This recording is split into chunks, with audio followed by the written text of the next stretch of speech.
जीतिया का व्रत अर्थात जीवित पुत्री का व्रत आश्विन मास की कृष्ण पक्ष की अष्टमी तिथि को किया जाता है।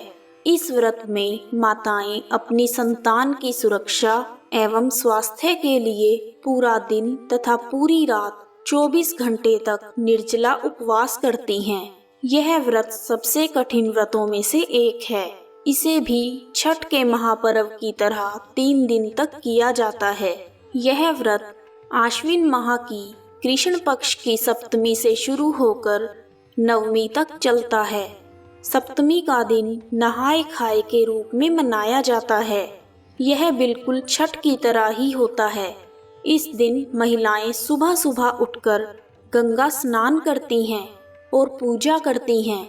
अगर आपके आसपास गंगा नदी नहीं है तो आप नहाने के पानी में गंगा जल की कुछ बूंदें डालकर स्नान करके भी पूजा का संकल्प ले सकती हैं। नहाय खाए के दिन सिर्फ एक ही बार भोजन करना होता है। इस दिन सात्विक भोजन किया जाता है। नहाय खाए की रात को छत पर जाकर चारों दिशाओं में कुछ खाना रख दिया जाता है। मान्यता है कि यह खाना चील और सियारिन के लिए रखा जाता है। व्रत के दूसरे दिन यानी आश्विन कृष्ण पक्ष की अष्टमी को खुरजीतिया कहा जाता है।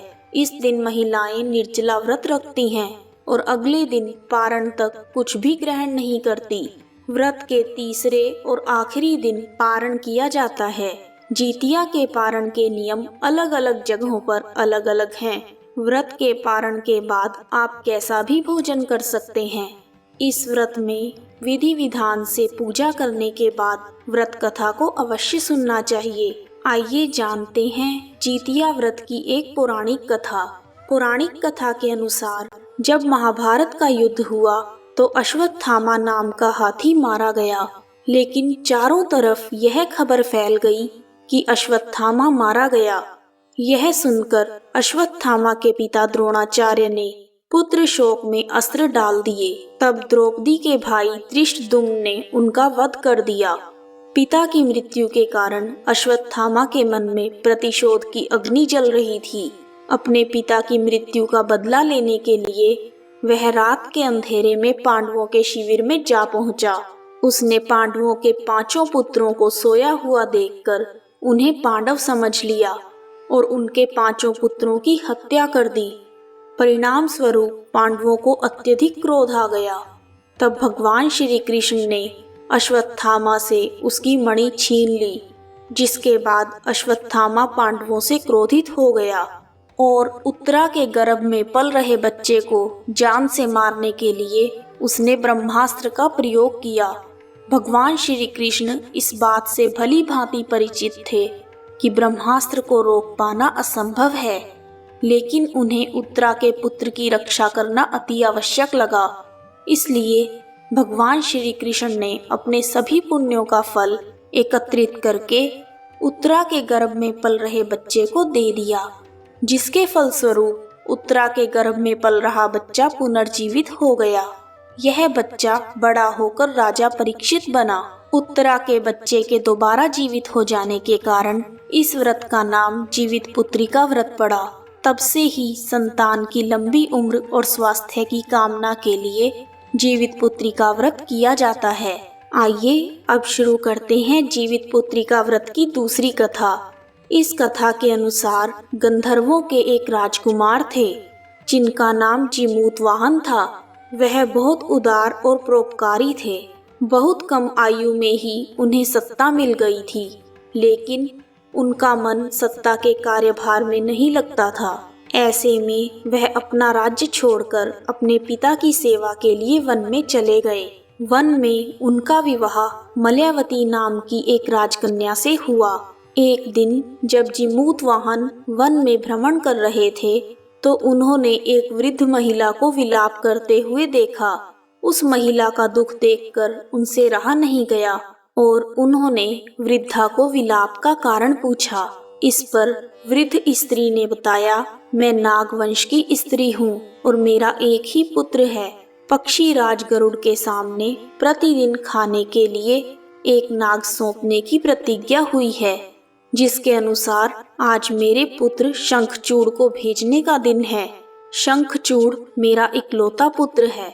अगर मेरे इकलौते पुत्र की बलि चढ़ गई तो मैं किसके सहारे अपना जीवन व्यतीत करूंगी। यह सुनकर जिमूतवाहन का दिल पसीज उठा। उन्होंने कहा, मैं आपके पुत्र के प्राणों की रक्षा करूंगा कि वह स्वयं अपने आप को उसके लाल कपड़े में ढककर वध्यशिला पर लेट जाएंगे। जब पक्षी राज गरुड़ वहां पहुंच गए तो वे लाल कपड़े में ढके हुए जिमूतवाहन को अपने पंजे में दबोचकर पहाड़ के शिखर पर जाकर बैठ गए। पक्षी राज गरुड़ यह देखकर आश्चर्य में पड़ गए कि उन्होंने जिसे अपने चंगुल में गिरफ्तार किया है उसकी आंख में आंसू और मुंह से आह तक नहीं निकल रही। ऐसा पहले कभी नहीं हुआ। आखिरकार गरुड़ जी ने जिमूतवाहन से उनका परिचय पूछा।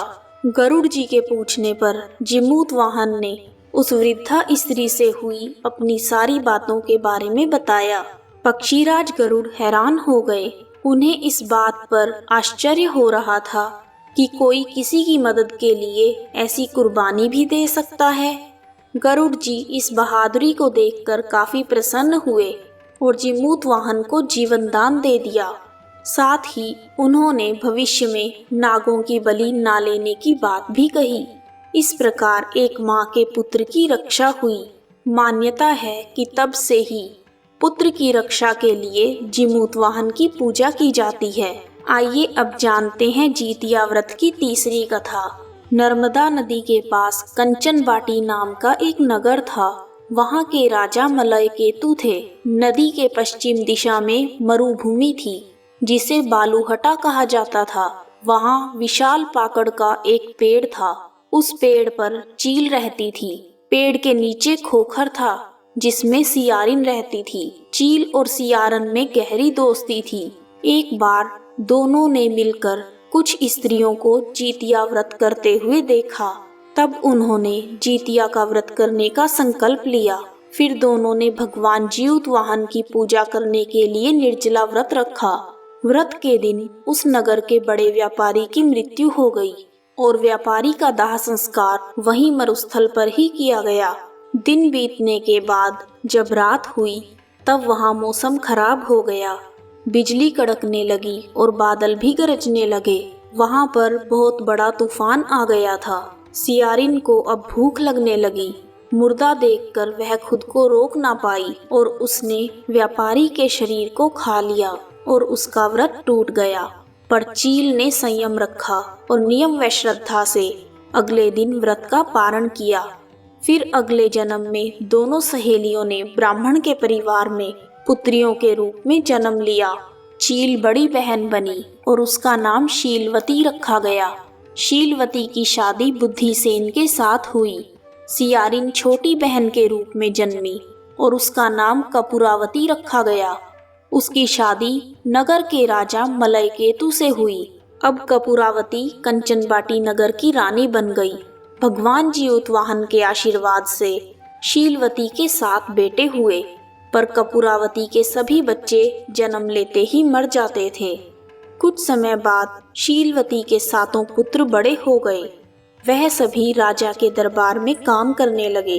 कपूरावती के मन में उन्हें देखकर ईर्ष्या की भावना आ गई और उसने राजा से कहकर शीलवती के सभी पुत्रों के सर कटवा दिए और उन्हें 7 नए बर्तन मंगवाकर उसमें रख दिया और लाल कपड़े से ढककर शीलवती के पास भिजवा दिए।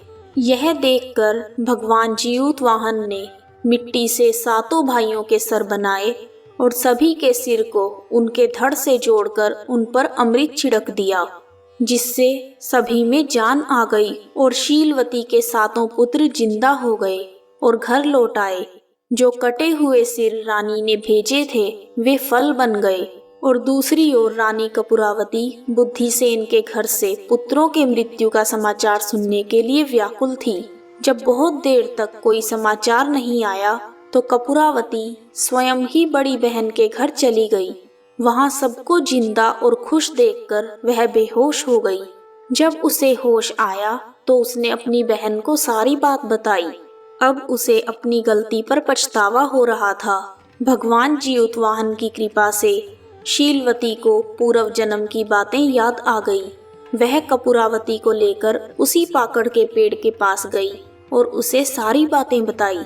सारी बातें सुनकर कपूरावती बेहोश हो गई और मृत्यु को प्राप्त हुई। जब राजा को इसकी खबर मिली तो उन्होंने उसी जगह पर जाकर पाकड़ के पेड़ के नीचे कपूरावती का दाह संस्कार कर दिया। कथा समाप्त। कहानी सुनने वालों का भी भला और सुनाने वालों का भी भला। जय भगवान जीउतवाहन जी।